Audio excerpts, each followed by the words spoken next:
মোদীৰ সৈতে হাত মিলোৱাৰ ফল পালে নেকি শ্বেখ হাছিনাই? ভাৰত বাংলাদেশৰ বন্ধুত্বক লৈ নাৰাজ কিয় বাংলাদেশৰ নাগৰিক? ভাৰতত মুছলমানৰ ওপৰত অত্যাচাৰ চলোৱাৰ পিছতো নীৰৱ আছিল শ্বেখ হাছিনা। কোনো হিন্দুৰ ওপৰত অত্যাচাৰ নচলাবলৈ বাংলা ছাত্ৰৰ আহ্বান। বাংলাদেশৰ ৰাজনৈতিক সংকটৰ আঁৰত আছে নেকি ভাৰত চৰকাৰৰ হাত? প্ৰধানমন্ত্ৰী মোদীৰ নেতৃত্বাধীন বিজেপি চৰকাৰৰ সৈতে মিতিৰালি কৰাৰ ফল ভুগিবলগীয়া হ'ল নেকি প্ৰাক্তন প্ৰধানমন্ত্ৰী শ্বেখ হাছিনাই? সম্প্ৰতি আন্তৰ্জাতিক মহলত ইয়াকে লৈ চলিছে সৰব চৰ্চা। দেশ এৰি পলায়ন কৰা শ্বেখ হাছিনা আৰু তেওঁৰ চৰকাৰৰ কাম কাজত বাংলাদেশৰ সৰ্বসাধাৰণ নাগৰিক আৰু ছাত্ৰ সমাজ কিয় ক্ষোভিত হৈছিল তাক লৈও আন্তঃৰাষ্ট্ৰীয় মহলত চলিছে ব্যাপক চৰ্চা।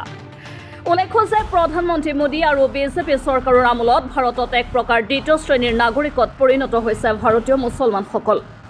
ভাৰতত বিৰোধী দলক সমালোচনা কৰাৰ নামত মুছলমান লোকসকলক পদে পদে অপমানিত কৰি আহিছে মোদী চৰকাৰে।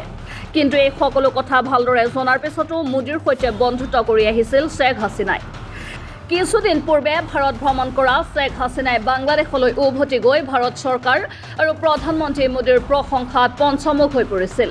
কিন্তু ভাৰতত মুছলমানসকলৰ সুৰক্ষাৰ ক্ষেত্ৰত এটা শব্দও উচ্চাৰণ কৰা নাছিল তদানীন্তন প্ৰধানমন্ত্ৰী শ্বেখ হাছিনাই, যাৰ ফলত ক্ষুব্ধ হৈ পৰিছিল বাংলাদেশৰ ছাত্ৰ সমাজৰ লগতে সৰ্বসাধাৰণ নাগৰিকো। আনহাতে নোবেল বঁটা বিজয়ী তথা আন্তঃৰাষ্ট্ৰীয় পৰ্যায়ত সমাদৃত মহম্মদ ইউনুছৰ দৰে অৰ্থনীতিবিদকো ভাৰত চৰকাৰৰ গোপন নিৰ্দেশতে কাৰাগাৰত নিক্ষেপ কৰা বুলি অভিযোগ উঠিছিল শ্বেখ হাছিনাৰ বিৰুদ্ধে, যাক লৈ অসন্তুষ্ট হৈ পৰিছিল বাংলাদেশৰ যুৱ প্ৰজন্ম। ভাৰত চৰকাৰৰ সমৰ্থনতে বাংলাদেশত নিজৰ প্ৰভুত্ব বিস্তাৰ কৰিবলৈ গৈ মুখ ঠেকেচা খালে শ্বেখ হাছিনাই। মন কৰিবলগীয়া যে শ্বেখ হাছিনাৰ এই ভাৰত প্ৰীতিয়ে বাংলাদেশৰ জনসাধাৰণক বিতুষ্ট কৰি তুলিলেও দেশখনত বসবাস কৰা কোনো হিন্দু লোকৰ ওপৰত অত্যাচাৰ চলোৱা নাই ছাত্ৰ সমাজে।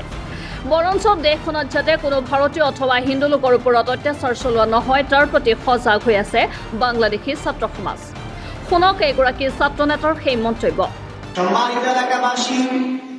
সম্মানিত এলাকাবাসী, বৈষম্য বিরোধী ছাত্র আন্দোলনের পক্ষ থেকে আপনাদেরকে অনুরোধ করা যাচ্ছে যে দেশের এই উত্তপ্ত পরিস্থিতিতে আমরা যেন সাম্প্রদায়িক সম্প্রীতি বজায় রাখি এবং পরাজিত কুচক্রী মহলের হাত থেকে প্রত্যেক সংখ্যালঘু সনাতন ধর্মী এবং জনসাধারণের জানমালের নিরাপত্তা দেওয়া আপনার, আমার এবং সকলের দায়িত্ব।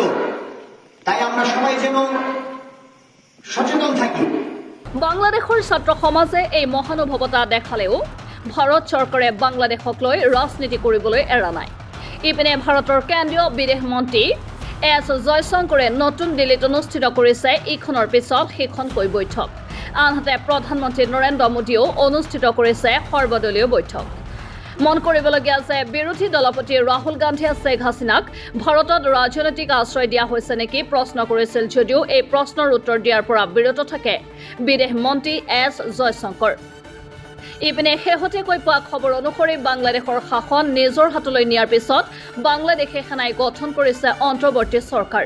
এই চৰকাৰৰ দায়িত্ব দিয়া হৈছে বিশিষ্ট অৰ্থনীতিবিদ তথা নোবেল বঁটা বিজয়ী মহম্মদ ইউনুছক। উল্লেখ্য যে এগৰাকী আন্তঃৰাষ্ট্ৰীয় খ্যাতিসম্পন্ন অৰ্থনীতিবিদক শ্বেখ হাছিনাৰ চৰকাৰে কিছুদিন পূৰ্বে জেলত ভৰাই থৈছিল।